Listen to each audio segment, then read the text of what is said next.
Saya memiliki usaha catering. Saya tidak memahami digital marketing. Kami menggunakan jasa agensi Google Ads. Nah, kami membayar jasa agensi sebesar 500.000 dengan budget iklan 2 juta per bulan. Dari omset kurang lebih 100 sampai 150 juta per bulan dengan margin kotor sekitar 30 sampai 20%. Pertanyaannya Pak Dias, apakah biaya iklan tersebut efektif dan efisien? Kemudian jika kami ingin berkembang, apakah cukup dengan meningkatkan budget iklan tersebut atau ada hal lain yang harus kami usahakan? Produk kami fashion muslimah. Pada bulan Ramadan biasanya kami membuat produk couple sekeluarga ini, baik buat ayah, ibu, ada anak laki ataupun perempuan. Produk seperti ini biasanya paling laris pada pekan kedua Ramadan hingga ekspedisi tidak menerima lagi order. Kalau belum masuk Ramadan hampir tidak laku sama sekali. Nah, yang ditanyakan kapan waktu yang tepat untuk melaunchingkan produk tersebut.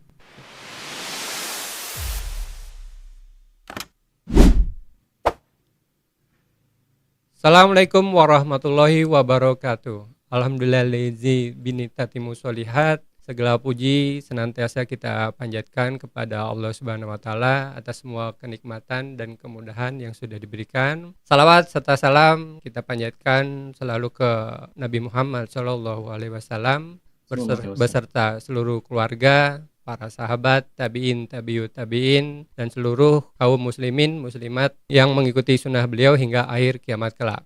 Hai Sobat Ziko, welcome back di Q&A-nya Ziada Consulting bersama saya Abdan Mahasin. Sobat Ziko, apa kabarnya? Semoga Allah senantiasa berikan kesehatan yang prima agar selalu berikhtiar dan berusaha dan beribadah yang optimal agar kelak Sobat Ziko akan menjadi muslim yang kuat secara lahir dan batin. Insya Allah hari ini kita akan bahas mengenai Muslim Marketing Management. Untuk Sobat Ziko yang sudah menyimak video ini, boleh ya ketik di kolom komentar Sobat Ziko berasal dari kota mana aja. Semoga satu saat kita bisa kenal, bisa berukhuwah ke kota Sobat. Q&A mengenai Muslim Marketing Management, saya sudah ditemani oleh konsultan yang ahli di bidang marketing dengan Pak Dias Wibowo. Assalamualaikum Pak Dias. Waalaikumsalam warahmatullahi wabarakatuh. Pak Abdan sehat? Alhamdulillah sehat Pak Dias. Alhamdulillah. Hari ini Jumatan di masjid mana Pak? Di masjid ada di dekat sini. Dekat Jakarta mana ya Pak Dias ini? Di Di Jakarta Barat. Jakarta Barat. Insya Allah siang ini siap ya Pak untuk berdiskusi mengenai Muslim Marketing Management. Insya Allah siap. Semoga Buat Pak Allah Abdan dan Bos selalu siap insya Allah. siap. Insya Allah semoga Allah mudahkan. Untuk Sobat Ziko Amin. yang punya pertanyaan mengenai marketing selama menjalani bisnisnya, itu ketik juga di kolom komentar ya. Baik Pak Dias, ini ada beberapa pertanyaan. Ini ada pertanyaan pertama ini Pak mengenai fashion. Oh ini industri fashion dia. Kami pernah mendengar bahwa generasi milenial lahir di tahun-tahun akhir ini Pak dan Gen Z sebagai konsumen yang tidak loyal dan tidak fanatik terhadap brand. Melainkan mereka lebih memperhatikan fungsional produk, terutama di pakaian fashion lah ya Pak ini. Apakah seperti itu mereka? Terus bagaimana strategi yang tepat jika mereka ini target pasar kita? Tafadhol Pak Dias. Masya Allah barakallahu fiik. Ya, kita mulai aja dari ini pertanyaannya mengenai generasi milenial akhir dan Gen Z ya. Ini sangat-sangat lagi trending lah ya, terkini pertanyaan terkini mengenai Gen Z gitu kan lagi happening gitu ya. Siap, Lalu siap. Afwan Pak Dias ada agak maju lagi boleh maju nggak ya. Pak? Nah, Oke, baik. Lalu ada sayings gitu ya, ada perkataan bahwa mm-mm. Gen Z itu sebagai konsumen yang tidak loyal dan tidak fanatik brand. Nah, itu aku coba cari referensinya. Memang ada dari McKinsey gitu. Oh Mereka siap. Mm-mm. mereka melakukan survei tapi itu di US dan di UK. Oh iya, iya. Gitu dari 100%, 30% itu akan membeli brand lagi yang sama, cuma 30% gitu loh dari 100% ya. Lalu 30% sampai 70%. dari 100% Oh itu dari satu. 30% ya akan mencoba membeli lagi brand yang sama, cuma 30% Pak Abdan. Dari 30% itu 62% itu akan cek lagi kalau misalnya ada alternatif lain. 62 gitu. persennya, Jadi Mas. iya, dari 30% itu 62% itu masih masih mau ngecek lagi ada nggak alternatif lainnya selain brand favorit saya ini gitu. Mm, Ini berdasarkan surveinya McKinsey ya. mm, Nah, lalu dari 30% itu, dari 62% itu yang udah mm. akan ngecek alternatif lain, itu 50% lagi-nya akan ganti brand. Itu kata survei dari McKinsey Oh, siap. Oke. gitu. Nah, cuman memang kalau aku belum dapat yang survei yang di Indonesia ya. Yang di Indonesia apakah memang sama gitu, tapi seharusnya sih ada sedikit perbedaan ya gitu karena kan perbedaan culture dan lain-lain ya. Mm, Gitu kita tidak bisa mengeneralisasikan antara apa, behavior di US dan UK dengan di Indonesia gitu. Mungkin ada sedikit perbedaan. Gitu, Pak Abdan. Nah, lalu betul. bagaimana strategi yang tepat gitu kan? Nah, ini Mm-mm. khususnya bagi UMKM ya. Eh, Kalau saya pribadi, setelah saya mencoba menganalisa ya dengan berbagai referensi yang saya punya gitu, itu saya berpikir bahwa ada tiga hal yang fundamental Oh, yang mm-mm. para pengusaha UMKM, pengusaha Mm-mm. Muslim UMKM khususnya ya, yang Mm-mm. perlu perhatikan. Karena kan memang kalau UMKM ini kan mereka resource-nya tidak begitu banyak gitu kan ya. Mereka terbatas resource-nya, jadi mereka harus memprioritaskan, priori, Memprioritaskan, Pak. prioritaskan, astagfirullah susah banget sih, prioritaskan Siap. beberapa hal yang memang fundamental gitu ya. Mm-mm. Nah, ini ada tiga hal yang menurut saya ada fundamental dalam hal ini gitu ya. Ini berkaitan dengan behavior mereka. Yang pertama adalah trust gitu, kepercayaan gitu. Nanti kita Oh, akan bahas siap. gitu ya. Mm-mm. Trust. Habis itu adalah emotional value gitu. Nah, ini penting juga Oh, bagi siap. Mm. Ya. Gen Z ya terutama. Lalu yang ketiga tentunya tidak boleh melanggar syariat Allah. Oke? Kita Oh, framework pasti itu. berangkat dari trust, emotional value dan tidak melanggar syariat Allah. Nah, kenapa trust? Kenapa Ini emotional khusus value? fashion ya, Pak? Apa bisa general? Nah, sebenarnya ini eh, khusus bisa general, tapi khususnya Gen Z. Kenapa? Oh, Karena khusus fashion. Mm. mereka itu sangat mudah untuk mereka itu sangat berpikir kritis gitu. Jadi mereka dengan behavior yang ada sekarang dengan adanya teknologi gitu kan, salah satu behavior mereka adalah mereka mampu untuk mengkomparasi antara satu brand dan satu brand dengan mudah. Karena mereka Mm-mm. dengan gampangnya ngeliat YouTube, lihat rekomendasi dari teman-temannya begitu Mm-mm. kan, Akses gampang ya, Pak. aksesnya aksesnya begitu cepat untuk didapat. Mm-mm. Jadi salah satu keunikan dari Gen Z adalah yang paling intinya adalah paling penting adalah itu gitu. Jadi mereka dengan Mm-mm. mudah untuk bisa mendapatkan informasi lalu bisa mengkomparasikan antara brand satu dan brand lainnya gitu. Mm-mm. Jadi dengan kemudahan ini mereka bisa dengan mudah untuk berganti posisi gitu, berganti brand Mm-mm. dari situ gitu. Nah, jadi caranya apa? Jadi karena ini sangat krusial karena ini sangat besar perannya variabelnya di Gen Z gitu ya dibandingkan dengan generasi yang lain, maka peran trust, peran emotional value Mm-mm. itu sangat-sangat penting krusial di sini. Jadi memang banyak dari let's say dari apa namanya dari teman-teman kita yang lain ya yang banyak angle-nya untuk kita bisa kejar lah di Mm-mm. untuk Gen Z gitu ya. Mm-mm. Banyak pembicara-pembicara lainnya juga bilang tentang angle-angle lain misalnya. Tapi kalau saya Mm-mm. lebih fokus ke fundamental ini gitu loh. Siap, Trust, Pak. bagaimana kita bisa membangun trust, bagaimana kita bisa membangun emotional value. Nah, lalu nyambung lalu gimana sih caranya kita bisa membangun trust gitu ya. Nah, dengan emotional value ini ada enam langkah yang Wah, dari terus 6 langkah ya, Pak. iya. Masya, Jadi gini, siap. jadi bagaimana kita bisa membangun trust dan emotional value adalah dengan cara kita memetakan atau memperbaiki kualitas buying experience-nya. Ini Itu pertama, Pak. penting. Jadi nggak ini buying experience itu seluruhnya nanti Oh, dari sorry, sorry, buying siap. experience itu ada 6 langkah yang perlu kita perhatikan. Mm-mm. Gitu. Jadi untuk bisa membangun trust sama membangun emotional value itu kita harus para UMKM itu harus sangat sangat sangat memperhatikan buying experience dari si konsumen ini. Buying experience itu dimulai dari mana? Dimulai dari dia discovery. Dia Oh, discovery-nya dari mencarinya. iya dong, dari discovery dia tahu pertama dia berinteraksi dengan brand Antum itu misalnya brand Pak Abdan gitu ya atau Mm-mm. dengan brand apapun itu di mana gitu. Mm-mm. Gimana dan apa yang mereka dapatkan kontennya gitu loh. Gitu. Mulai dari discovery sampai akhirnya mereka melakukan post purchase apa pembelian, lalu ada post purchase yaitu advokasi gitu.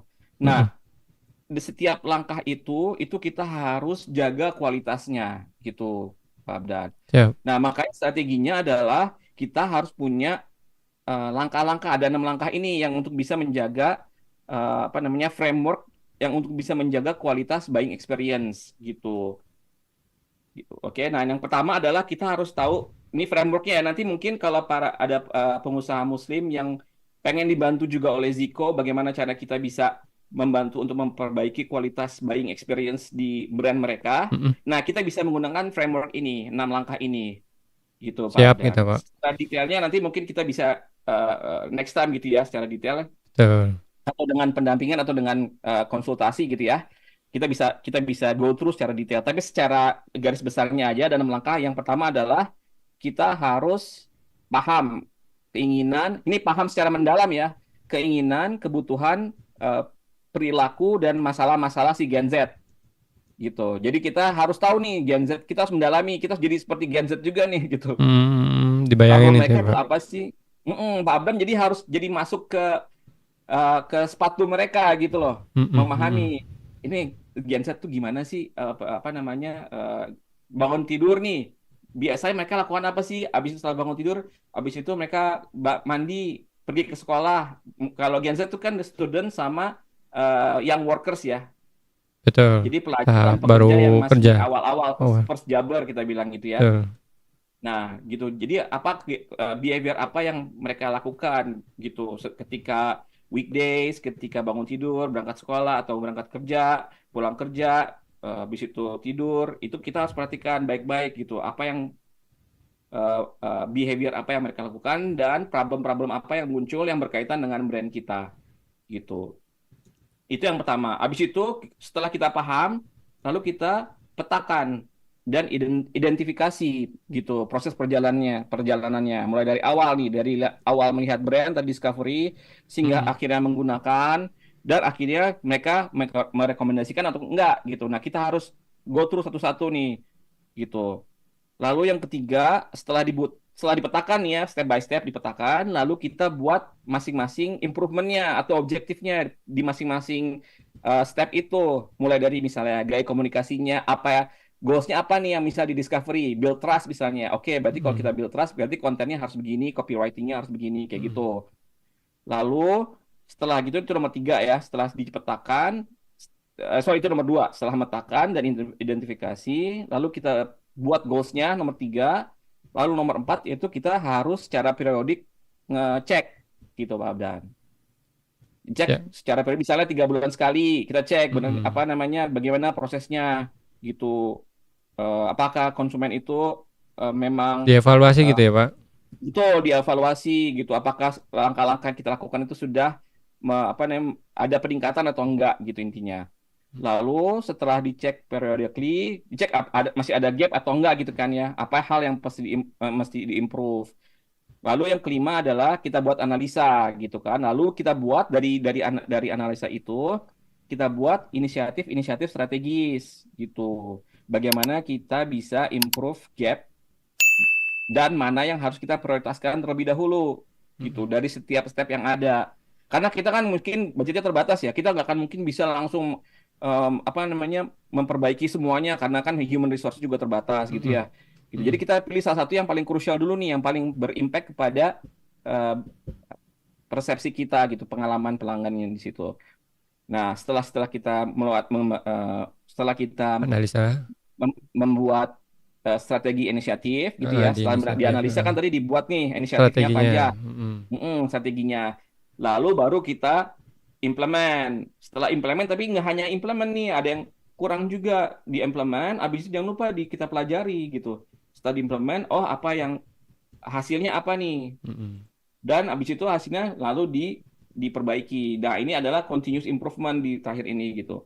Jadi memang kalau misalnya kan gini, Gen Z itu kan dia sekarang kan masih student dan masih young worker ya Pak Abdan ya. Mm-mm. Mm-mm. Jadi eh, apa namanya u- keuangannya, let's say ya, buying Oh ya, powernya itu, bayang itu powernya. buying powernya itu belum Kemampuan bayar ya Pak ya. cukup, ya belum cukup besar gitu kan. Tapi Mm-mm. nanti impactnya ini akan terjadi 10 tahun kemudian, Pak Dan. Gitu. Karena Oh, di 10 tahun kemudian mereka inilah yang akan menjadi ini apa namanya market yang terbesar gitu terutama di Indonesia ya. Gitu. Karena hmm. sekitar 20-30%-an itu adalah dari Gen Z ini gitu. Ini.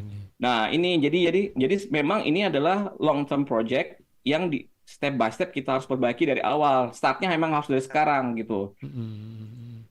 Gitu. Jadi long term project dari sekarang kita pupuk terus, kita perbaiki juga Mm-mm. apa namanya step by stepnya, Mm-mm. buying experience-nya gitu. Mm-mm.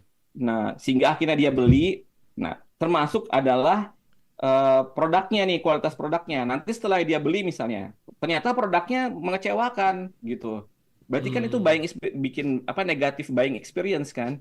Mm-mm. Jadi itu kita selalu memperbaiki kualitas produk juga atau jasa yang kita tawarkan. Lalu minta feedback, survei gitu. Udah, ketika semua ini sudah dijalankan, Mm-mm. maka nanti akan timbul trust gitu dan juga emotional value karena apa? Karena oh Beriringan ya berarti ya, ya Pak. kenapa Pak Abdan? Beriringan ya Pak ya. Iya gitu. Jadi mereka tahu, oh lebih nyaman lah beli di brand ini dibandingin di brand lain. Apalagi nanti udah setahun, 2 tahun, 3 tahun mereka melakukan pembelian yang sama ya. Mm. Kita terus memperbaiki hubungan dengan si Gen Z ini. Nanti mereka merasakan ada attachment gitu. Nah, kalau udah ada attachment, ini akan sangat meminimalisasi dia untuk pindah ke brand. Minimalisasi ya setidaknya. Mm-mm. Nggak, ya bisa jadi dia juga pindah gitu kan. Cuma setidaknya itu Mm-mm. jadi barrier gitu, Mm-mm. barrier yang cukup besar untuk bisa pindah ke lain hati gitu, pindah ke brand yang lain Jadi gitu. prosesnya sampai ke jangka panjang juga ya Pak Dias. Jadi Betul, tidak betul. hanya Nah, kita first bikin buying brand aja kan ya. nggak hanya jangka pendek, Pak Abdan ya kan? Ya itu sih pastikan Pak. Hanya memutuskan satu produk itu ternyata ada disiapkan sampai mereka dewasa pun itu ternyata harus dipikirkan juga kan. Betul. Nah, kali misalnya fashion, dia Mm-mm. misalnya pakai sekarang, let's say pakai brand A, Mm-mm. dia ini Gen Z ya, dia mikir ah beli ah coba, kan dia pasti nyoba nih pertama Mm-mm. kali, let's say misalnya Mm-mm. pakai brand A ya, Mm-mm. pakai fashion brand A. Wah nih ternyata nyaman nih gitu kan, Mm-mm. barangnya enak nih gitu. Mm-mm. Tapi pas ketika di salah satu, misal dia ketika dia mau beli atau setelah dia beli misalnya apa namanya dia menemukan oh ternyata pas lagi nyari lagi mau beli lagi misalnya Mm-mm. kok nggak ada brandnya susah di itunya dihubungin ya misalnya Oh nggak siap. atau nggak mereka di sosial media nggak begitu apa nggak ada kampanye gitu loh Mm-mm. ya kan atau Jadi nggak seolah susah hilang gitu ya dihubunginnya Pak. nih. Di online nggak ketemu nih mau cari brandnya nggak ketemu atau nggak di di feednya dia di sosial media dia misalnya di Instagram ada iklan brand lain. Oh. Nah, berarti kan mereka pasti di apa namanya di benak mereka pasti oh ini ada brand lain nih gitu. Dia mulai Mm-mm. tertarik sedangkan brandnya dia sendiri yang dia awal beli itu dia nggak ngiklanin misalnya dia nggak ada di feednya dia gitu nggak Mm. secara konsisten muncul gitu. Mm-mm. Nah, itu bisa jadi problem itu kan bagi brand A itu Ya, ya, ya. gitu. Baik Kayak gitu Pak contohnya. Dias. Semoga terjawab lengkap ini sebenarnya.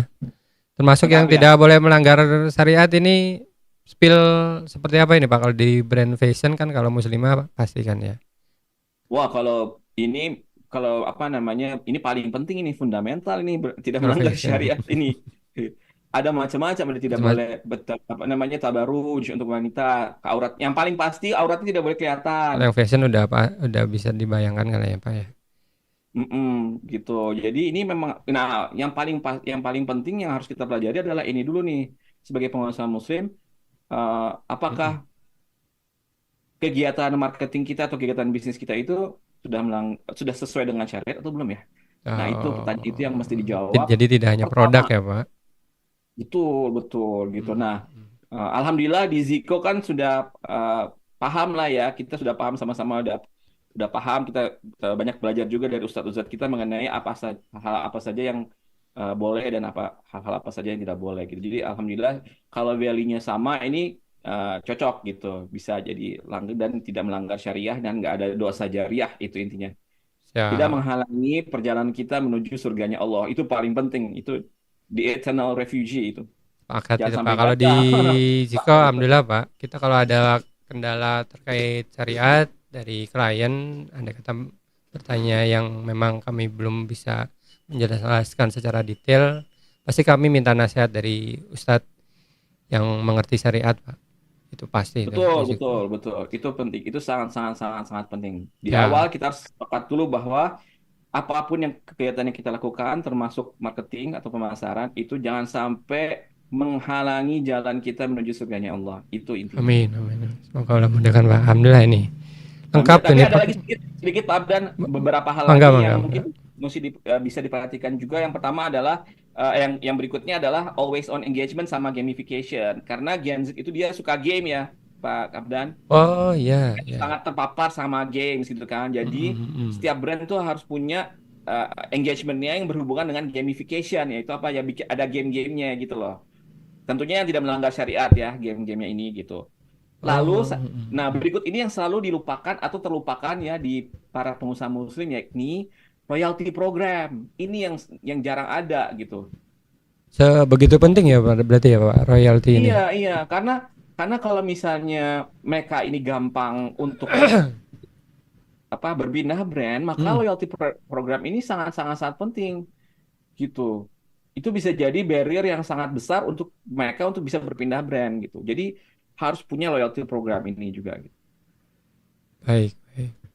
Dan Dan terakhir adalah komunitas ya. Komunitas itu, tapi kalau misalnya memang diprioritaskan, ya kita bisa dari customer experience dulu tadi, buying experience, habis itu mm, always on engagement gamification, mm. baru loyalty program, baru komunitas. Tergantung dari resource yang dipunyai oleh UMKM. Baik, Pak Dias. Boleh Gitu. lanjut ke pertanyaan berikutnya ya, Pak Dias. Boleh, boleh. Ini mengenai bagaimana menghitung anggaran biaya iklan yang benar untuk industri jasa. Kalau ini di contohnya beliau mau menghitung jasa arsitek ini, Pak. Nah, Baik. sepengetahuan beliau itu 5% dari target omset. Apakah seperti itu atau bagaimana Baik. cara perhitungan yang sesuai dengan kemampuan beliau? Baik. Tafadhol, Pak Dias. Jadi saya telah survei juga. Saya punya data juga dari survei gitu ya, Mm, dari mm, mm, mm. survei. eh, Kalau nggak salah, saya lupa tapi nama ininya surveinya ya. Yang di situ dia survei mengenai rata-rata budget marketing per industri Oh, gitu. perindustrian. Ah. Per industri ada gitu. Nah, memang startnya dari paling kecil itu 6%. Oh, justru paling kecil 6% ya, Pak. Paling kecil itu 6%. Tapi ini memang apa namanya bervariatif ya. Tapi memang kalau saya lihat waktu itu paling kecil itu 6% gitu ya. Ini rata-rata industri ya, per industri ya. Hmm. Rata-ratanya 6%, habis itu paling tinggi itu 10% sampai 15% gitu. Nah, kalau kita lihat dari sini, setelah saya tanya juga, saya kebetulan kan saya bukan kebetulan ya, ya dengan izin Allah kan saya juga punya teman-teman yang bergerak di bidang arsitek ya, Oh, gitu. gitu. Hmm. Nah, mereka bilang memang budget marketingnya itu memang tidak begitu besar gitu. Jadi kalau dibilang 5% masih mungkin masih make sense gitu ya, Hmm. gitu di sisi eh, kategori industri dari arsitek ini sendiri ya. 5% itu kayaknya masih common sense gitu budgetnya, budget Oke lah ya, marketing. Pak. Berarti. Tapi memang rata-rata industri itu paling kecil 6% sampai 15% ya. Oke, baik. Sudah terjawab ini. Kita ke pertanyaan berikutnya, Pak Dias. Ini tentang usaha catering ini, Pak. Baik. Saya memiliki usaha catering. Saya tidak memahami digital marketing. Selama ini kami menggunakan jasa agensi Google Ads. Nah, kami membayar jasa agensi sebesar 500.000 dengan budget iklan 2 juta per bulan. Oh, besar ini ya. Apa ya? Oh, ini lihat. Dari omset kurang lebih 100 sampai 150 juta per bulan dengan margin kotor sekitar 30 sampai 20%. Karena beliau ini tidak paham apakah ini efektif atau tidak, karena bagi saya sudah bisa membuat usaha jalan dan belum menentukan alternatif lain. Jadi yang agensi ini diteruskan. Pertanyaannya Pak Dias, apakah biaya iklan tersebut efektif dan efisien? Kemudian jika kami ingin berkembang, apakah cukup dengan meningkatkan budget iklan tersebut atau ada hal lain yang harus kami usahakan? Baik. Ini kalau kita Perlu berdasarkan ada yang diulang nggak Pak Dias enggak, pertanyaannya? Soalnya cukup panjang tadi. ya. Siap, siap. Nah, ini kalau berdasarkan rata-rata industri, budget rata-rata industri ya, budget marketing rata-rata industri, 2% itu cukup cukup di bawah rata-rata kan berarti Pak Abdan ya?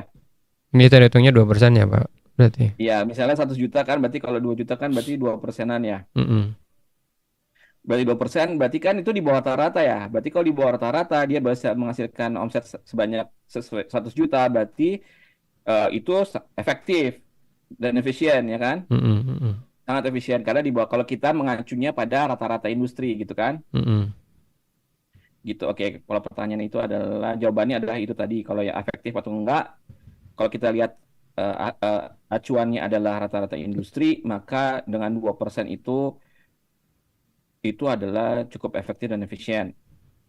Itu oke. Lalu pertanyaan berikutnya tadi apa efektif dan efisien terus jika ingin berkembang ya. Mm-mm. Apa cukup dinaikin biaya budget iklannya? Ya. Nah, untuk berkembang ini nggak hanya kita dengan cara naikin budget iklan bisa-bisa berkembang, tapi kita Oh, punya strateginya dulu nih. Karena kalau untuk berkembang, let's say itu involve itu salah satu berkaitan cara ya dengan Pak. ya gitu. Itu berkaitan dengan sebenarnya budget marketing itu di akhir konklusinya. Oh, dengan Oh, strategi mm-mm. ini nanti butuh budget marketing segini gitu loh. Mm-mm. Jadi budget marketing itu memang konsekuensi logis dari strategi yang akan diterapkan untuk bisa berkembang gitu. Jadi nggak hanya tiga, oke saya pengen berkembang, saya naikin jadi eh, apa namanya jadi 5% misalnya. Tapi strateginya salah gitu. Itu Mm-mm. jadinya juga mubazir gitu. Jadinya malah tidak efektif dan tidak efisien gitu. Jadi untuk bisa berkembang itu perlu ada kajian eh, gimana cara kita untuk bisa growth gitu. Misalnya Mm-mm. contohnya paling gampang adalah growth itu apa namanya unsurnya cuma ada dua misalnya ya. Pertama kita mau menggedekan pasar sendiri yang ada sekarang atau kita mencari pasar lain. Oh, pasar baru gitu. Ya, pasar baru itu Mm. kalau bisa growth kan kayak gitu kan. Kita Betul. mau mengembangkan kuenya yang ada kita sekarang nih. Kita Mm. misalnya sekarang kita dapat kue let's say seperempat misalnya kita dapat makan Mm-mm. kuenya. Nah, kita pengen gede ini kuenya jadi setengah. Ya Mm-mm. kan? Nah, itu namanya menggedekan kue di pasar sendiri gitu kan. Mm. Nah, itu strateginya beda dengan kalau kita mau ngambil penetrasi dari pasar yang lain, kue yang lain. Misalnya ini kuenya coklat, pengen kue keju misalnya. Berarti kita harus beda nih strateginya kan gitu. Mm. Nah, jadi dari situ dulu tuh kita harus analisa apakah kita mau apakah sekarang brand kita tuh sudah menguasai pasar itu berapa persen. Lalu Mm-mm. kalau kita mengembangkan apakah kita masih bisa menambah Mm-mm. persen market share kita Mm-mm. atau enggak kita harus cari ke eh, target audiens yang lain, pangsa pasar yang lain gitu. Mm-mm. Gitu. Nah, itu ada dua itu yang harus dijawab. Lalu kemudian dari situ muncullah strategi inisiatif tadi, Mm-mm. strategi inisiatif-inisiatif aja apa aja yang perlu dilakukan untuk bisa mencapai growth tersebut. Lalu dari strategi itu muncullah budget gitu, berapa budget marketingnya gitu. Lalu kita lihat budgetnya. Kalau budgetnya memang eh, 5% berarti itu standar rata-rata Mm-mm. ya kan 5% 6%. Kalau udah 10% berarti itu udah mulai melebihi gitu kan di atas Mm-mm. rata-rata kayak gitu. Nah, nanti tinggal selera kita apa risk appetite kita. Mm-mm. Apa namanya risk appetite itu apa namanya selera resiko kita. Apakah kita benar berani risk taker untuk bisa menambah apa namanya effort dari marketing atau Mm-mm. kita konvensional aja gitu. Kayak gitu sih Pak Abdan secara Ya, berarti melakukan survei terhadap pasar yang dimau lagi ya, Pak? betul, kalau mau berkembang itu kita cek dulu apakah kita mau berkembang dalam pasar yang ada sekarang, yang sudah kita dapetin kuenya dari seperempat menjadi setengah misalnya, atau kita mau ke pasar yang lain gitu, Mm-mm. yang Apa ini baru. yang ditangkap gini kali ya, Pak? Mengenai settingan Google Ads-nya itu kan akhirnya bisa ke baca juga kan, Pak, dari survei itu. Oh, tinggal di setting aja, Mas. Saya mau seperti ini aja target pasarnya. Apa ya, itu kali ya yang dipahami. Jadinya cukup main budget iklan aja padahal enggak ya, Pak. ada Iya, ikhtiar pembuatan strategi yang matang, langkah akhirnya nanti metode iklan yang mana, Google Ads kah, Facebook Ads kah, atau IG Ads gitu kan ya Pak betul. maksudnya? Iya, jadi budget marketing itu adalah konsekuensi logis dari strategi marketing kita atau strategi bisnis kita. Mm-mm. Seharusnya kayak gitu. Baik, semoga terjawab ini Pak. Baik. Karena memang zamannya digital marketing, orang sudah langsung tertancap bahwa ikhtiar marketing itu sebatas ads. Iya, itu. Jadi awal-awal ini juga sedikit sedikit ini ya, sedikit info lah. Mm-mm. Awal-awal setelah pandemi itu, orang-orang itu UMKM ya terutama itu pada pada menggebu-gebu untuk digital marketing Mm-mm. gitu. Seakan-akan itu bahwa Langkah dengan digital satu-satunya. marketing itu iya, padahal digital marketing itu hanya kalau kita belajar agama itu kan furu'nya, cabangnya gitu loh. Mm-mm. Ya kan, sedangkan usulnya di tengahnya apa intinya itu produknya kan, gitu kan. Betul. Sama experience-nya mereka dalam membeli itu. Nah, Mm-mm. Mm-mm. medianya apa? Nah, baru kalau misalnya Gen Z misalnya, oh dia lebih sering berinteraksi sama digital marketing kayak gitu. Mm-mm. Termasuk Ah, ini kan ya Pak, bentuk marketing memperbarui outlet itu kan juga strategi marketing kan Pak.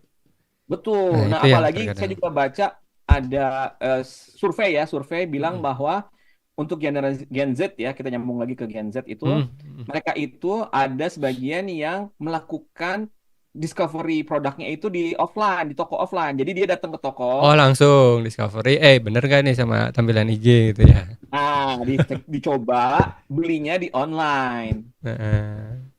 gitu. Siap. Jadi, nah itu behavior itu yang harus kita pahami juga sebagai brand. Baik. Insyaallah semoga terjawab Pak Dias. Kita ke pertanyaan berikutnya ini Pak.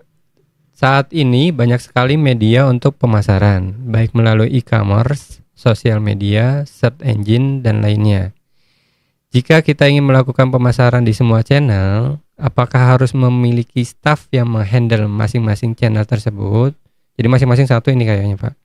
Atau bisakah diintegrasikan semua channel tersebut diurusin hanya satu atau dua orang staff ini agar channel tersebut bisa efektif dan efisien untuk pemasarannya. Gitu Pak Dias Baik, gimana? baik. Nah, untuk kali ini kita harus baik lagi kepada tadi yang nomor satu, apa? Pengalaman pembelian. Gitu. Jadi, Hmm. semua ini akan menjadi relevan kalau kita fokus di pengalaman pembelian. Itu yang paling penting fundamental. Jangan sampai kita itu bikin banyak channel nih Pak Abdan. Hmm, Oh, hmm, karena hmm. Genset, ya kita bikin di TikTok, bikin di Shopee, di Tokopedia misalnya. Wah, semuanya banyak. Tapi yang ngurus cuma satu misalnya. Dan yang satu ini nggak bisa ngehandle semuanya. Betul Pak. Akhirnya, akhirnya ada ketika ada orang chat, lama jawabannya. Terus abis itu salah kirim. Habis itu harganya nggak sesuai dengan harga promo. Banyak-banyak terjadi kayak gitu kan. Hmm, hmm, hmm. Nah, jadi ini harus dibalikin lagi kepada tadi strategi di awal, buying experience. Kita harus fokus di situ kualitas buying experience si pelanggan. Jadi, apa namanya? Kalau misalnya memang resource, ini tergantung pada resource kita ya. Hmm, hmm. Resource perusahaan itu hanya punya satu satu orang, let's say, untuk yang eh, satu orang yang bertanggung jawab terhadap toko online misalnya ya. Nah, Hmm, hmm. dia ini kita harus dicek, kita harus cek apakah dia ini sanggup untuk melayani dengan standar yang sudah kita punya ya. Jangan sampai misalnya Dari masing-masing menjawabnya, channel gitu ya Pak. "Mm-mm." Gitu. Misal menjawab ada pertanyaan pelanggan itu kita harus jawab dalam waktu misalnya kurang dari berapa menit gitu ya misalnya ya. Hmm, hmm. Nah, itu jangan sampai satu orang ini dengan hanya ada satu orang ini lalu kita punya banyak channel, jadinya jadi terlambat semua 30 menit, 30 menit, 30 menit semuanya 30 menit gitu. Ya kan itu kan jadi kan bete apalagi kayak misalnya sekarang tuh Gen Z atau misalnya ya atau misalnya ibu-ibu gitu ya. Hmm, hmm. Ibu-ibu tuh kalau di nunggunya lama gitu. Jadi Iya iya males Pak. kan gitu. Nah, jadi ini baik lagi ke situ Pak Abdan. Jadi Hmm, hmm. kalau kalau misalnya pertanyaannya adalah Bagaimana bagaimana cara efektifnya apakah ya? Cara efektif. apakah kita harus mempunyai staff yang menghandle masing-masing channel gitu ya? Hmm, hmm. Nah, itu tergantung apakah kalau misalnya channel kita ada banyak dan satu orang itu nggak cukup atau dua orang itu nggak cukup, kita harus cek nih Hmm, hmm. apakah dua orang itu cukup atau enggak gitu kita analisa. Kalau nggak cukup ya berarti kita harus tambahin tiga gitu atau enggak kita harus punya satu masing-masing satu Satu orang orang untuk mungkin menghandle minim channel. maksimal dua channel gitu kali ya Pak. Nah, itu harus kita analisa itu. Hmm. Eh, Terus mau orang yang ini mana ditajamkan? Kalau emang segmennya produk itu cocoknya IG ya IG, yang difokusin, yang lain sebatas posting gitu. Gitu kan nggak Pak? iya begitu. Dan juga Oh, siap. itu tergantung dari apa namanya kemampuan dari sumber daya manusianya gitu. Jadi Oh, ada yang experience-nya baru, ya dia kerepotan lah karena dia masih ya ada learning curve-nya kan. oh, betul Pak. Betul. Nah, Learningnya habis banyak Pak. apanya? Tahap Learning-nya learningnya banyak. banyak. Iya, dia masih ada tahap. Nah, itu jadinya jadi mungkin bisa dilakukan adalah dengan cara strategic partnership. Oh, Ya, kita bikin strategic partnership itu dengan agency atau dengan konsultan gitu. Jadi nanti mereka yang eh, kenapa aku bilang strategic partnership? Karena apa? Karena ini beyond dari hanya sekedar bayar fee per bulan kayak gitu. Karena mm-mm, kan yang sekarang model bisnis yang sekarang kan ya udah nih kita urusin sosial medianya, bayar misalnya misalnya 5 juta, 2 juta misalnya per bulan, ya udah mm-mm, gitu kan. Sebenarnya nggak mm-mm. kayak gitu harusnya. Oh, Seharus salah iya, mengiklan berarti mereka. apa? Kurang tepat mengiklannya berarti mereka Pak. Iya gitu. Jadi seharusnya seharusnya ya ini Kita bukan kan saya saran.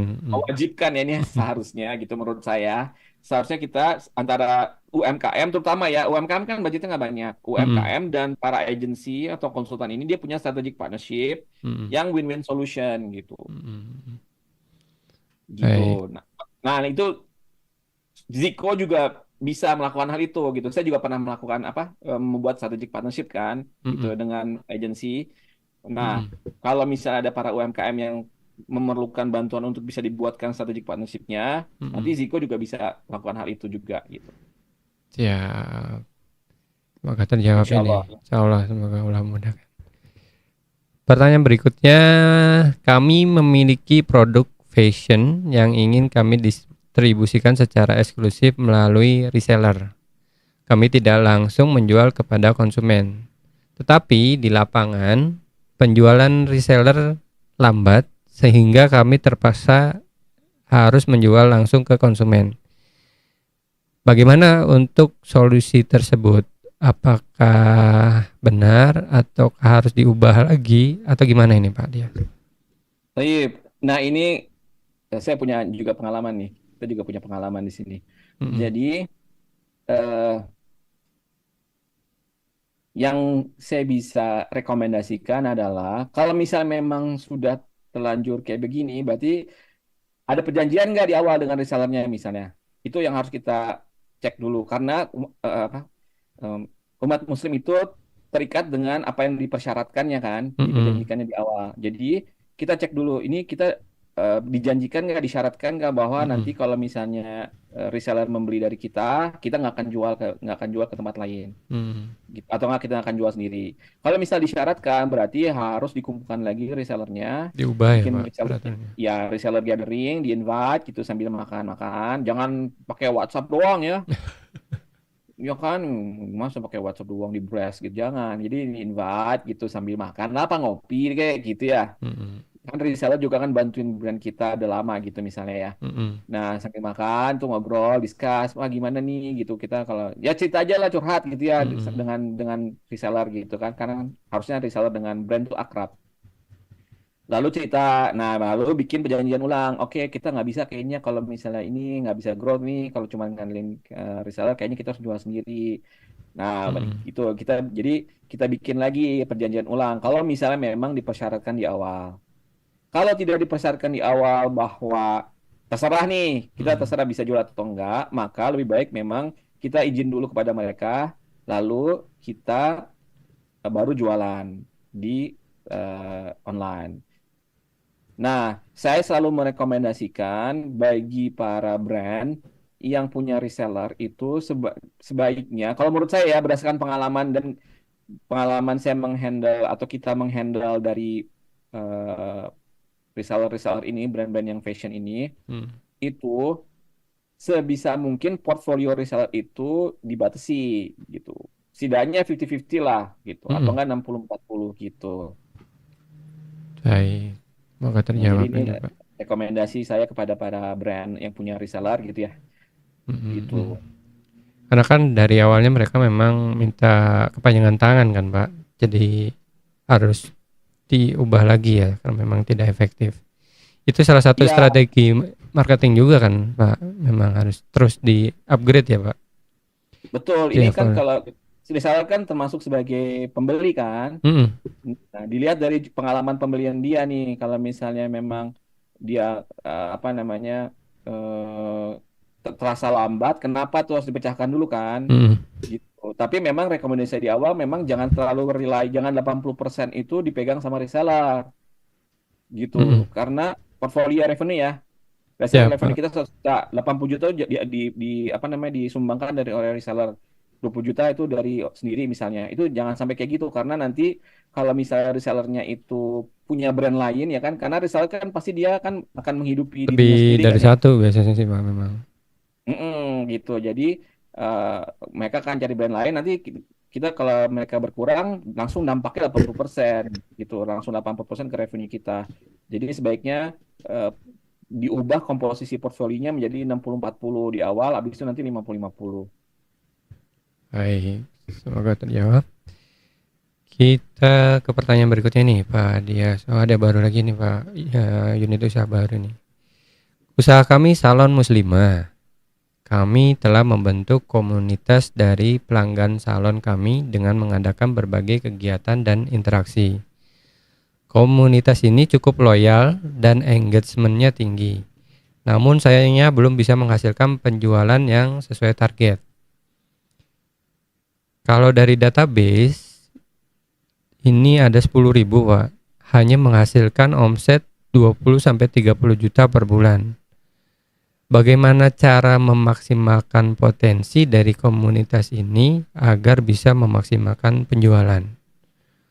Pak, ini maksudnya dari 10.000 database-nya ini ya, Pak Dias ini.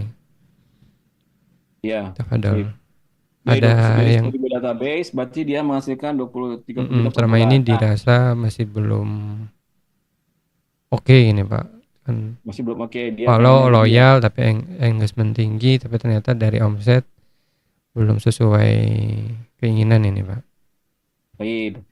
Nah, untuk hal ini berkaitan dengan 10.000 database, itu kita harus breakdown. Ini yang akan yang pertama saya akan lakukan kalau ada masalah ini adalah Mm-mm. yaitu pertama saya coba breakdown dulu dari 10.000 database itu berapa user atau berapa konsumen yang aktif membeli.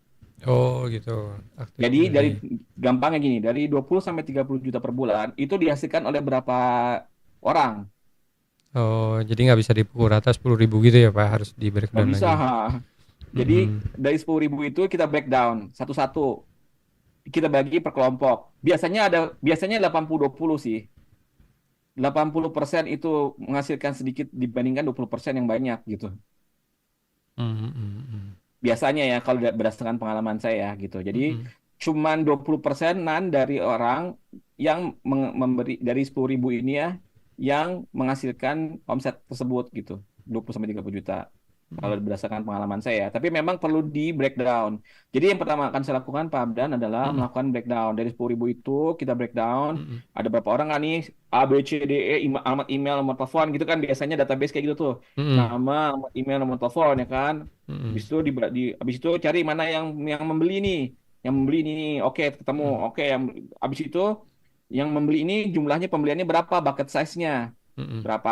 Nah, habis itu nanti kita ketemu nih. Oh, setelah kita temu bahwa ada tiga kelompok, 20% yang di atas adalah yang yang dia membeli itu selama 25 juta per bulan, yang 5 juta lainnya di bawah misalnya ya, Oh, di gitu. ranknya juga ya, Pak? Di breakdown berarti.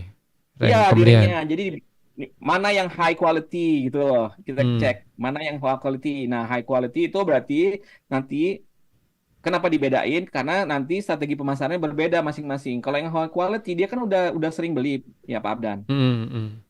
Berarti dia harus dikasih apa kalau Pak Abdan bisa mau ngasih misalnya. Berarti dia harus dikasih apa loyalty program ya kan? Mm-mm. Misalnya eh, kalau bisa dapetin referral, bisa dapetin eh, hadiah atau nggak misalnya kalau dia achieve di let's say dia belanjanya 20 juta per bulan nih. Nih Mm-mm. kalau kamu bisa dapat 30 nanti dapat hadiah kayak gitu loh. Ya, biasa. Ya Misalnya yang ya, ini Pak contoh biasa aja. dibilang ya Pak, royalty program itu tadi. Gitu. Jadi nanti ada engagement gitu. Habis itu nanti bisa dapetin atau nggak tiap minggunya yang sering membeli itu dapetin voucher misalnya. Hmm. Gitu hadiah voucher misalnya diundi ya dengan cara undian. Itu juga nggak boleh itu juga harus sesuai dengan syariat Allah ya, tidak boleh melanggar gitu. Lalu nanti nah itu yang sering membeli. Beda lagi perlakuannya dengan yang belang betong. Belang betong tuh apa ya, Pak Abdan ya, yang Kadang bisa beli, kadang kadang beli kadang enggak gitu. iya begitu. Sebulan sekali atau 5 bulan sekali baru potong atau baru perawatan gitu Nah, Pak. begitu. Nah, Oh itu gitu. berarti objektif kita apa? Kita buat dia sebulan sekali beli Hmm. gitu. Oke. Nah, habis itu terakhir baru yang ini nih yang nggak pernah beli misalnya. Nah, yang nggak pernah beli kita harus bersihin, kita clean clean datanya. Apakah memang dia nggak pernah beli itu? Kita lakukan survei. Oh tetap ya Pak. Iya. Kita cek, kita tanya dia tuh jadi member kita karena apa sih gitu. Kenapa dia Oh. nggak pernah beli ya kan? Hmm. Gitu. Kenapa kok nggak pernah beli atau kan belinya cuma sekali dalam seumur hidup? Nah, ditanya tuh nanti di situ. Nanti setelah dari survei itu ketemu ketemu pain problem apa problemnya apa gitu ya, pain pointnya apa, problemnya apa. Lalu kita address, kita coba bikin strategi inisiatif berdasarkan problem itu gitu. Misalnya dia nggak pernah beli karena apa? Karena contohnya ini kayak yang eh, Cinta Cakes itu kan dia nggak pernah beli lagi di tempat kompetitor karena apa? Karena dia kalau beli nggak pernah dikasih apa plastik. Oh gitu sampai harus dalam ya Pak. Memang harus diingat Iya gitu. customer Dia, experience belinya ya. jadi dia mau bawa kuenya mau minta plastik tambahan kan beli banyak nih. Mm-mm. Misalnya satu dia sekali datang nih beli Mm-mm. sekali langsung beli banyak, let's say beli tiga Mm-mm. gitu ya. Mm-mm. Tapi dia butuh plastik untuk bisa bawa dua-duanya karena naik motor misalnya. Mm-mm. Nggak dikasih plastik doang. Nah, itu berarti kita harus improve. Ayo udah kalau yang misalnya dia beli tiga, bolehlah tambah ke plastik gitu loh. Nah, itu harus dicek juga misalnya kayak gitu. Sesepele Habis atau itu nggak kan ya Pak dikasih ternyata. apa? Sesepele itu, plastik Iya. iya. Tapi Nah, itu ternyata dari kita kan Hmm, terkadang lewat gitu itu. betul, betul. Nah, itu kita waktu Mm-mm. itu dari case-nya apa namanya? Kliennya salah satu kliennya Ziko kan dapat Mm-mm. langsung Mm-mm. kasus nyatanya itu. Kenapa? Kalau ditanya kenapa dibeli di situ gitu kan? Oh, karena Mm-mm. iya, ini dikasih plastik gitu. Itu Mm-mm. langsung voice customer tuh penting banget gitu. Mm-mm. Sepenting itu. Sesimpel plastik itu bisa apa namanya memberikan experience yang lebih dibandingin yang lain, brand yang lain gitu. Mm-mm. Nah, dari situ nanti ketemu yang misalnya yang kotor ini, yang misal let's say ada 8.000 yang kotor ya. Mm-mm. 8.000 itu kita kita harus bersihin lagi. Mm-mm. Oh, dia cuma ikut-ikutan aja, dia sebenarnya nggak berminat beli gitu ya. Dia cuman Mm-mm. ya nggak sengaja masuk gitu ya. Nah itu harus Diajak gitu ya. dikeluarin. Apa, Diajak sama temennya dikeluarin paksa kalau misalnya suruh memang ngisi member kalau gitu. misalnya gitu. Berarti kan dia bukan target konsumen kita kan. Atau nggak Mm-mm. misalnya kita tetap tawarin tawarin tawarin. Tapi kalau misalnya memang dia udah beberapa kali tawarin tetap masih tidak mau beli, Mm-mm. itu mungkin harus ada analisa lain gitu. Misal di telepon atau di apa kenapa dia nggak mau beli gitu, nggak mau ke salon kita kenapa? Oh misalnya saya udah pindah kota misalnya ya, Mm-mm. udah pindah luar kota. Oh ya berarti bukan pelanggan kita lagi ya kan? Mm-mm. Karena ini kan salon ya. Kalau salon kan dia harus ke apa ke offline-nya ya kan, Mm-mm. ke tokonya. Baik, semoga terjawab ini. Bentar, coba saya pastikan ke teman-teman, apakah sudah ada yang pertanyaan di IG ataupun YouTube? Belum. Baik, kita lanjut ini Pak Dias. Mengenai, oh bakery nih Pak.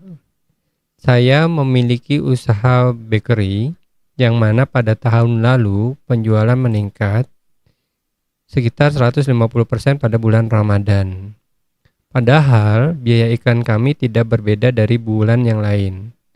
Bagaimana jika pada bulan Ramadan ke depan kami ingin meningkatkan penjualan hingga 300%? Jadi lebih tinggi dari bulan yang lain, berapa persen kami harus meningkatkan budget iklan dari bulan-bulan lain? Ini 2 kali berarti ya Pak, beliau Oke. bertanyanya. Apa ada Pak Dias? Apa ada yang kurang clear ya ini?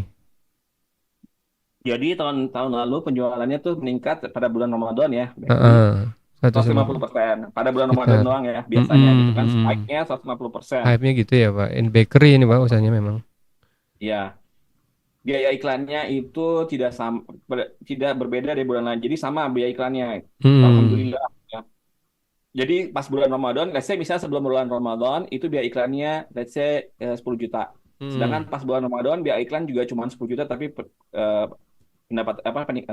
penjualannya meningkat 150%. Mm-mm. Alhamdulillah. Terus bagaimana jika pada bulan Ramadan ini kita ingin meningkatkan penjualan hingga 300% lebih? Gitu ya. Ya. Dari 150% itu habis itu jadi naik jadi 300%. Mm-mm. Ya kan? Jadi sebenarnya Lalu patokannya dia kepingin dua kalinya bulan Ramadan tahun lalu Pak. Hanya ya, dengan budget iklan yang tiap bulannya sama. Rip. Oke, kalau bakery berarti bakery ini tergantung dari geografis. Ya kan? Bergantung dari geografis. Nah, yang pertama dilakukan adalah kita balik lagi ke sebelum ke budget ya. Kita balik lagi ke tadi pasarnya nih. Apakah kan kalau bakery kan dia tergantung dari letak posisi tokonya kan, Demografi gitu ya Pak. Geografis, geografisnya geografis. Oh ya, ya. ya geografisnya kan. Jadi misalnya Mm-mm. misalnya dia di Jakarta Barat, berarti orang-orang yang belinya hanya di Jakarta. Apalagi kalau Jakarta Barat besar ya. Let's say jangan jangan Jakarta Barat deh. Let's say dia di Joglo misalnya. Mm-mm. Berarti yang beli roti di situ hanya kebanyakan adalah ya pasti orang-orang Joglo gitu kan. Mm. Betul kan? Nah, kalau misalnya dia hanya punya satu cabang, lalu dia sekarang 150% dan ingin naik dua kali lipat, berarti dia harus cek apakah semua daerah Joglo itu sudah tahu mengenai adanya roti ini gitu kan. Kayak Mm. gitu. Pertama itu. Kalau misalnya dia merasa belum, maksudnya di daerah Joglo ini semua orang masih belum beli ke di dia, masih bisa ada peningkatan. Intinya masih ada peluang tuh bisa meningkatkan 300% gitu ya, double gitu. Maka itu bisa dilakukan dengan cara nambahin budget marketing misalnya. Oke, let's say misalnya oh ada peluang nih. Kayaknya kita masih bisa meningkatkan penjualan toko kita 300% untuk daerah Joglo misalnya ya, Mm-mm. cover daerah Joglo. Oke, berarti yang sekarang kita lakukan adalah biayanya adalah 10 juta. Oke. Untuk bisa naik double berarti kita harus ningkatin secara common sense-nya adalah 10% lagi jadi 20 juta, 100% lagi kan jadi 20 juta kan, Mm-mm. kayak gitu.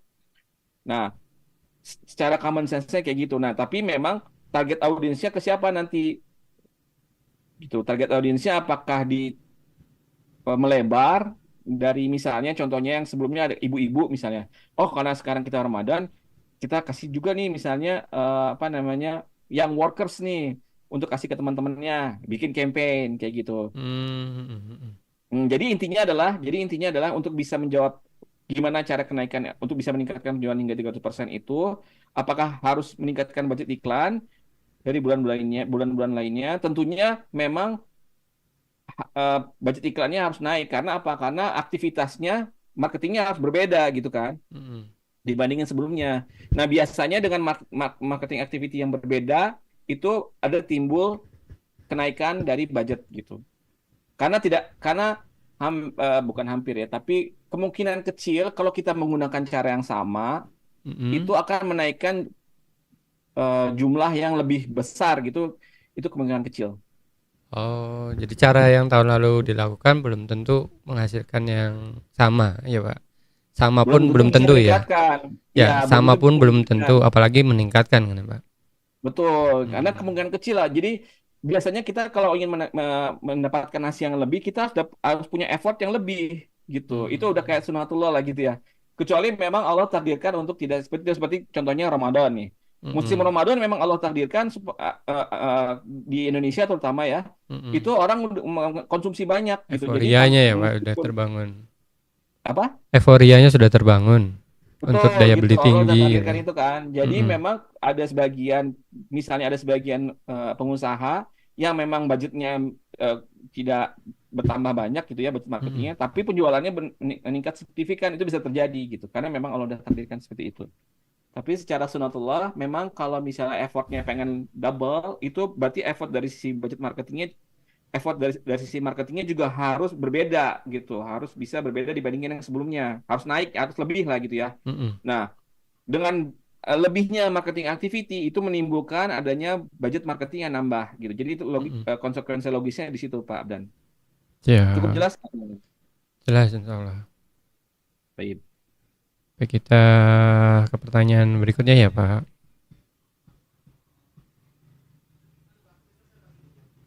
Mengenai fashion lagi nih, Pak Dias. Produk kami fashion muslimah. Pada bulan Ramadan biasanya kami membuat produk kapal sekeluarga ini. Baik buat ayah, ibu, ada anak laki ataupun perempuan. Produk seperti ini biasanya paling laris pada pekan kedua Ramadan hingga ekspedisi tidak menerima lagi order. Ya. Kalau belum masuk Ramadan hampir tidak laku sama sekali. Nah, yang ditanyakan kapan waktu yang tepat untuk melaunchingkan produk tersebut. Oh, ini berarti produk Iya. launching ini, Pak.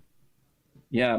Nah, ini kita juga punya experience di sini nih Ya, tentang gimana produk Pak launching Dias? fashion muslimah. Mm-mm. Jadi untuk produk launching fashion muslimah itu sebenarnya tidak sesimpel hanya memikirkan kegiatan marketing saja, Mm-mm. tapi kita harus memikirkan tentang produksinya gitu. Oh, gitu, baik. Iya, jadi kita memang eh, let's say misalnya kalau misalnya di bulan Maret ini ya, di bulan Maret ini adalah Ramadan, berarti kita itu harus siap-siap mempersiapkan produksi itu di Berapa bulan bulan sebelum Desember. biasanya, Pak? Oh, Iya, Desember. Desember biasanya. Desember itu harus siapkan uang ya kan untuk produksi, Oh, itu siap. ya kan? Forecast mau berapa nih? Mau meningkat 300% misalnya dari misalnya sebelumnya Ramadan tahun lalu misalnya 150%. Sekarang mau 300% ya kan? Misalnya kayak gitu Pak Abdan. Mm. Berarti di bulan Desember itu kita harus siapkan modal yang bisa mencapai jumlah penjualan dengan tingkat absorption ya, tingkat penyerapan sekitar misalnya minimum 60% lah ya Mm-mm. dari total produksi Mm-mm. itu di bulan Desember gitu. Di Mm-mm. situ udah mulai tuh bikin desainnya juga kayak gimana Mm-mm. yang akan dilakukan. Mm-mm. Nanti di bulan Desember ini ya, Maret Mm-mm. adalah Ramadan. Di bulan Desember, habis itu Januari, Februari. Nah, di bulan Februari ini udah mulai di share kepada reseller. Oh, reseller dulu ya, Pak. Kalau misalnya dia ada reseller ya, kalau dia ada Mm-mm. reseller, biasanya sih ada reseller sih. Gitu Mm-mm. dia udah mulai di share nih misalnya dikumpulin barang-barang nih kalau di seller ya kita punya nih Mm-mm. misalnya udah ada sampelnya ya kan Mm-mm.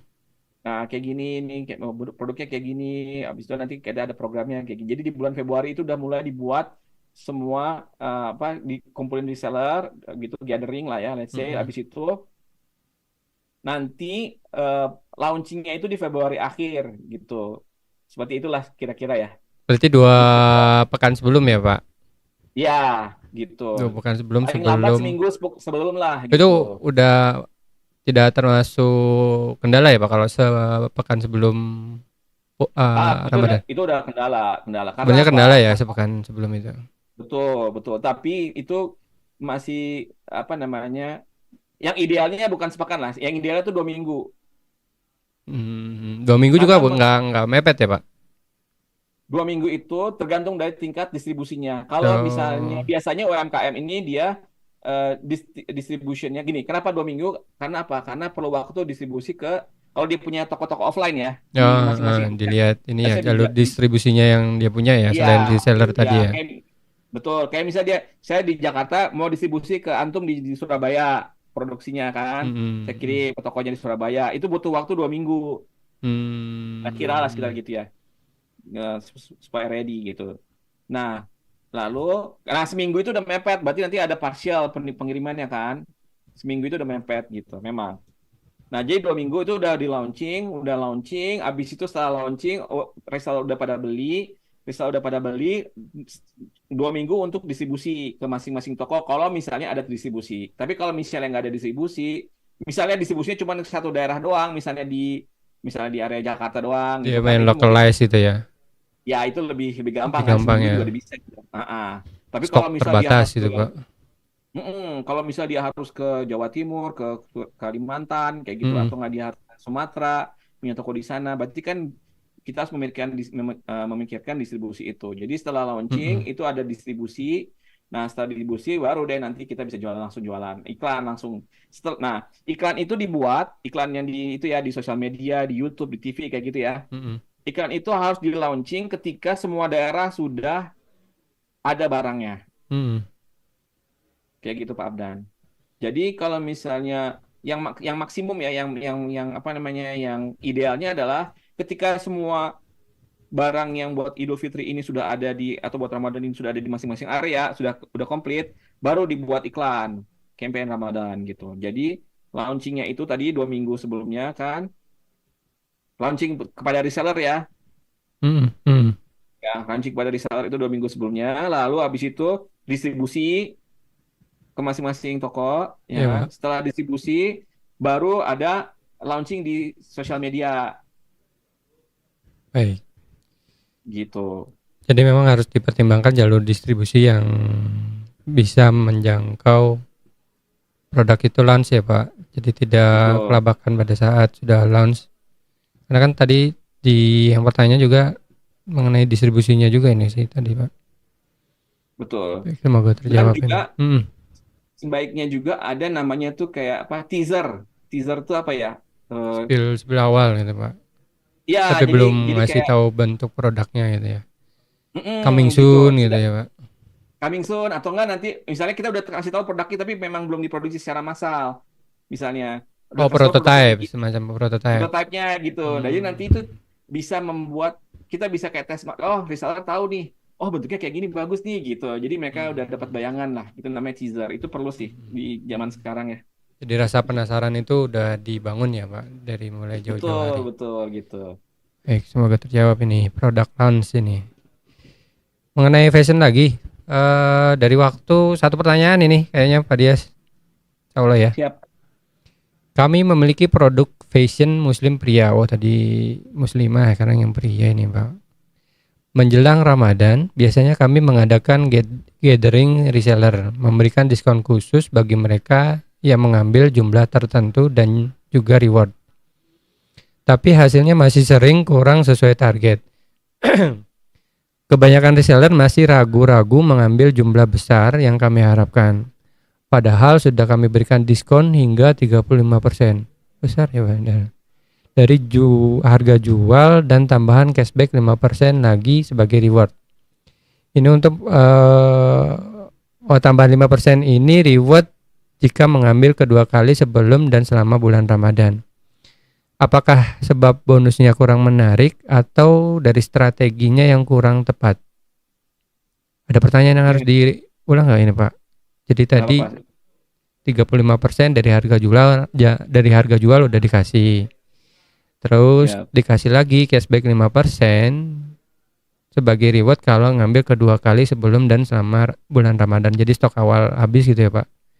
Terus ditambahin lagi kita dapat cashback lagi. Gitu sih ini pertanyaannya. Tafadhol oke. Pak Nah, Haji. untuk cashback nih, cashback itu harus hati-hati. Takutnya kita jadinya riba di situ. Oh Karena gitu Pak. Mm. karena menukar uang dengan uang jadinya kan kita bayarnya 100 juta dapat barang, habis itu dapat kayak uang lagi sejumlah 5%-nya gitu kan. Wah Jadi nanti kalau lebih lebih idealnya hati-hati gimana dalam. nanti? Boleh di-spill nih nanti Pak. Jadi kalau Ana sih biasanya Ana nggak kasih cashback, mungkin tambahan aja diskonnya. Misalnya kalau beli lagi jadi tambahan jadi 40% diskonnya gitu loh. Oh lebih baik ditambah diskonnya ya Pak.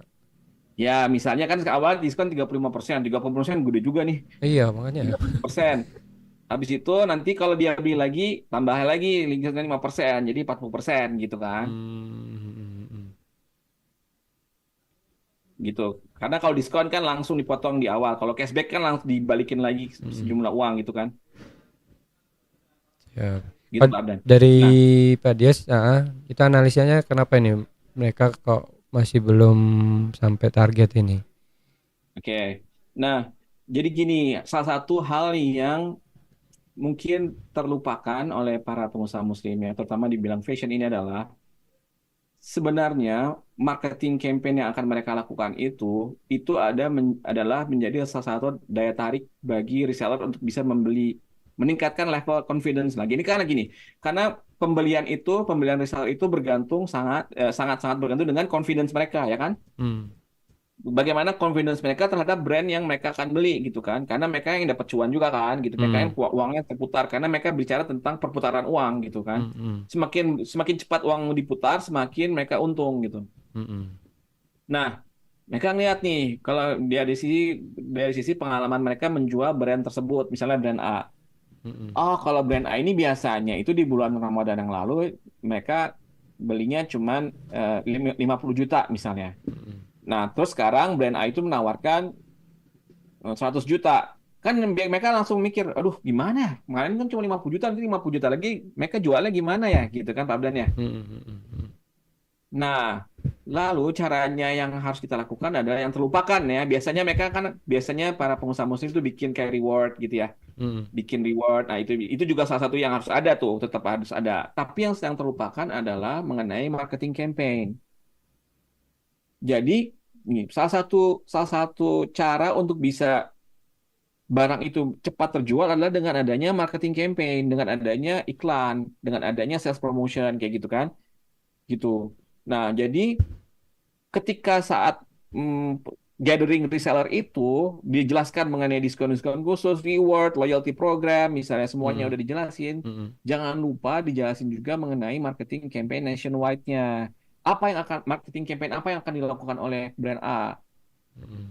Gitu itu disampaikan sama misalnya nanti muncul misalnya head of marketingnya misalnya yang Hmm. oh Hmm. nanti kalau kita Ramadan kita akan bikin tematik mengenai let's say mengenai apa gitu ya bikin Hmm. Nanti tematik ini nanti kalau kita bakal iklan ke YouTube sebanyak 25 juta, di iklan di Instagram sebanyak 10 juta gitu bisa dijelasin Hmm. tuh di situ. Hmm. Hmm. Nanti bentuk ikannya kayak gimana, mau nanti ada teaser juga, nanti Hmm. juga ada kolaborasi sama influencer, itu dijelasin Pak Abdan di Oh, reseller gathering siap. gitu. Nah, nanti setelah dijelasin, mak confidence mereka kan meningkat nih. Oke, 50 juta kemarin. Nah, sekarang dengan ada campaign ini, saya yakin nih bisa nambahin lagi 50 juta.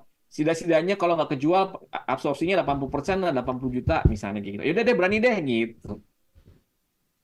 Oke. Jadi memang dari owner ini harus punya program yang matang ya, Pak. Jadi tidak hanya Iya, gitu. Kalau misalnya sekedar kejual banyak, tapi strategi marketing ini memang harus dipersiapkan dengan baik ya. betul gitu. Sudah saatnya lah pengusaha muslim sekarang itu melakukan kegiatan-kegiatan marketing itu yang apa namanya sesuai standar multinational company lah gitu. Jadi hal ini saya bisa dapatkan dari mana? Dari pengalaman saya ketika di multinational company itu Pak Abdan gitu. Jadi mereka itu ini udah Hmm. standar sebenarnya bagi mereka. Oh, bagi mereka ya langkah-langkah tersebut sudah sering ya, Pak, dilakukan. Sering gitu dan paling nanti mereka itu akan eh, apa tarik menarik dalam hal strategi marketing apa nih yang sekarang kenapa bisa berbeda dengan strategi marketing sebelumnya gitu. Beda mengemas ya, Pak, tapi poinnya sama ya. Tapi poinnya itu strategi marketing itu harus dijelasin juga di Hmm. situ gitu. Sama tentunya nanti kalau misalnya semuanya sudah melakukan hal yang sama, ada namanya baik lagi tadi nanti trust sama emotional value. Nah, itu paling penting fundamentalnya gitu Pak Dan. Siap, alhamdulillahirrahmanirrahim. Sudah beberapa pertanyaan terjawab Alhamdulillah, ini, Pak Dias.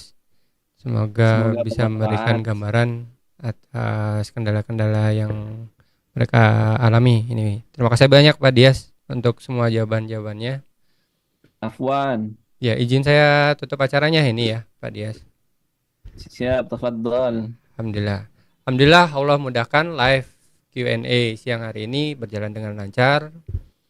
Semoga memberikan manfaat untuk Sobat Ziko yang sudah menyimak ya, dari awal hingga akhir.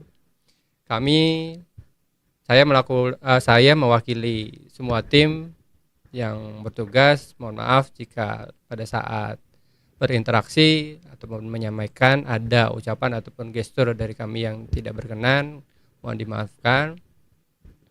Semoga hari ini ada juga yang dicatat sebagai amal kebaikan agar menjadi pemberat Amin. kita nanti sebagai catatan amal di akhirat kelak. Untuk Sobat Ziko yang sudah menyimak dari awal, terima kasih banyak. Jangan lupa untuk follow IG-nya Ziada Consulting untuk mendapatkan beberapa konten edukasi, tips ataupun berbagai hal lainnya mengenai manajemen bisnis di perusahaannya Sahabat Ziko. Insya Allah setiap hari Jumat jam 13.15 acara Q&A membahas mengenai manajemen bisnis akan terus kami adakan. Sampai ketemu lagi di Jumat yang akan datang. Terima kasih Pak Dias. Kita sama-sama tutup dengan doa kafaratul majelis. Subhanakallahumma wa bihamdika asyhadu an la ilaha illa anta astaghfiruka wa atubu ilaik. Barakallahu fikum sahabat Ziko. Assalamualaikum warahmatullahi wabarakatuh. Waalaikumsalam. Pengusaha Muslim kuat untuk perekonomian umat. Ziyadah Consulting.